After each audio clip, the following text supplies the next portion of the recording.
ಸ್ವಾಗತ. ನಾನು ನಿಮ್ಮ PS ನಾಯ್ಕೋಡಿ. ಸರ್ಕಾರದಲ್ಲಿ ಪಾರದರ್ಶಕತೆ ಎಲ್ಲಿದೆ?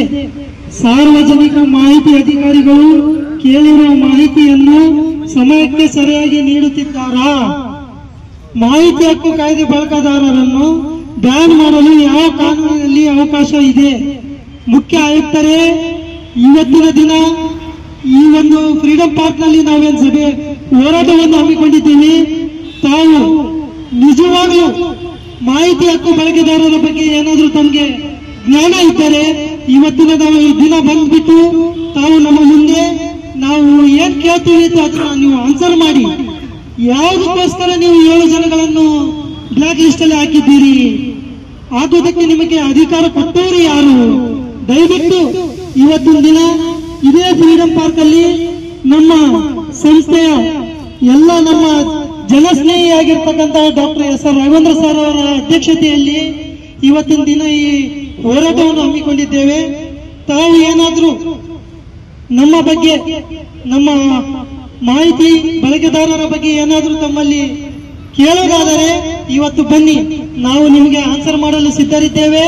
ತಾವು ನಮ್ಮ ಮುಂದೆ ಬಂದ್ಬಿಟ್ಟು ನಾವು ಏನ್ ಮಾಡ್ತಿದ್ದೀವಿ, ಯಾವುದಕ್ಕೋಸ್ಕರ ಮಾಹಿತಿಗಳನ್ನು ಹಾಕಿದ್ದೀವಿ, ಯಾವುದಕ್ಕೋಸ್ಕರ ನಾವು ಏನ್ ಮಾಡ್ತಾ ಇದೀವಿ ಅಂತ ಹೇಳಿ ತಿಳಿಸೋಣ.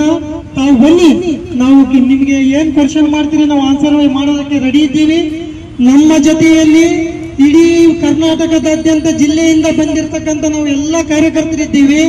ನಮ್ಮ ರಾಜ್ಯಾಧ್ಯಕ್ಷರಾದಂತಹ ಡಾಕ್ಟರ್ SR ರಾಘವೇಂದ್ರ ಸರ್ ಅವರ ನೇತೃತ್ವದಲ್ಲಿ ಇವತ್ತಿನ ಹೋರಾಟ ನಡೀತಾ ಇದೆ. ತಾವು ಬನ್ನಿ, ಅದೇನಮ್ಮದು ನಮ್ಮ ಮುಂದೆ ಪ್ರಶ್ನೆ ಮಾಡಿ ನಾವು ಉತ್ತರ ಕೊಡಕ್ಕೆ ರೆಡಿ ಇದ್ದೇವೆ. ಧನ್ಯವಾದಗಳು.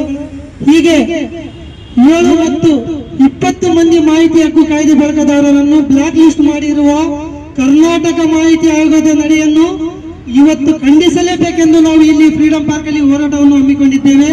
ಮಾಹಿತಿ ಹಕ್ಕು ಕಾಯ್ದೆ ಬಳಕೆದಾರರನ್ನು ಕಟ್ಟಿ ಹಾಕುವ ಪ್ರಯತ್ನಕ್ಕೆ ಧಿಕ್ಕಾರ. ಇನ್ನು ಸರ್ಕಾರಿ ಅಧಿಕಾರಿಗಳು ಪ್ರಯೋಜಿಸಿದ್ದ ಬಹುಮಾನನ ಹಿಂಪಡೆಯಬೇಕು. ಕಪ್ಪು ಪೆಟ್ಟಿಗೆ ಸೇರಿಸಿದ ಆದೇಶವನ್ನು ಕೂಡಲೇ ಹಿಂಪಡೆಯಬೇಕು. ಧಿಕ್ಕಾರ. ಮಾಹಿತಿ ಅಧಿಕಾರಿಗಳಿಗೆ ಧಿಕ್ಕಾರ. ಬನ್ನಿ, ಎಲ್ಲರೂ ಸೇರಿ ಪ್ರತಿಭಟಿಸೋಣ. ಭ್ರಷ್ಟಾಚಾರದ ವಿರುದ್ಧ ಹೋರಾಟ ನಮ್ಮ ಸಂಸ್ಥೆ ಜೊತೆಯಲ್ಲಿದೆ. ಬನ್ನಿ, ನಮ್ಮ ರಾಜ್ಯಾಧ್ಯಕ್ಷರು ನಮ್ಮ ಬೆನ್ನಿ ಹಿಂದೆ ನಿಂತಿದ್ದಾರೆ. ಬನ್ನಿ, ನೀವು ಯಾವುದು ಪ್ರಶ್ನೆ ಮಾಡಿದರೂ ಆನ್ಸರ್ ಕೊಡೋದಕ್ಕೆ ಇವತ್ತು ಸಿದ್ಧರಿದ್ದೇವೆ. ತಾವು ಬನ್ನಿ, ನಮ್ಮ ಮುಂದೆ ನಿಂತುಕೊಳ್ಳಿ, ನಾವು ಆನ್ಸರ್ ಮಾಡ್ತೇವೆ ಖಂಡಿತ. ಧನ್ಯವಾದ.